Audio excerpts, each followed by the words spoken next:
ċumnija ta' 42 metru fil-Power Station tal-Marsa li tul is-snin kienet tidher minn bosta lokalitajiet fin-nofsinhar ta' Malta bdiet tiżżarma biċċa biċċa. B'hekk daħlet fażi oħra l-ħidma biex din il-Power Station tiżżarma għal kollox wara 62 sena tiġġenera l-elettriku. Iċ-ċumnija hija wiesgħa 5 metri u wara li tinqata' biċċa biċċa qed titniżżel b'makkinarju li jiflaħ mal-200 tunellata. L-ewwel xogħlijiet ta' żarmar fl-istess Power Station bdew f'Ottubru li għadda biex imbagħad il-Power Station ingħalqet uffiċjalment f'Marzu. Bħalissa l-elettriku qed ikun iġġenerat mill-impjant f'Dellimara. Iċ-Chairman Eżekuttiv tal-Enemalta Frederica Zoppardi fisser kif din il-fażi ta' żarmar tinkludi wkoll ċumnija oħra iżgħar iżda li hija wkoll fl-istess parti tal-Power Station se jiżżarmaw ukoll 3 tankijiet.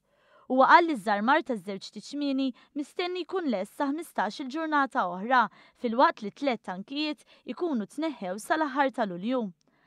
Zoppardi fisser kif l-Enemalta qed taħdem biex iżżomm mal-pjan li l-post jiżżarma sal-aħħar tal-2017.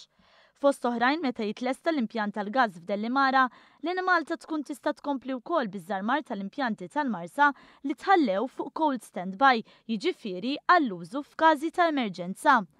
Brabta ma' din l-aħbar, il-Prim Ministru Joseph Muscat b'messaġġ fuq Twitter qal li ttieħdet azzjoni ambjentali effettiva li se tejjeb il-kwalità tal-arja f'pajjiżna.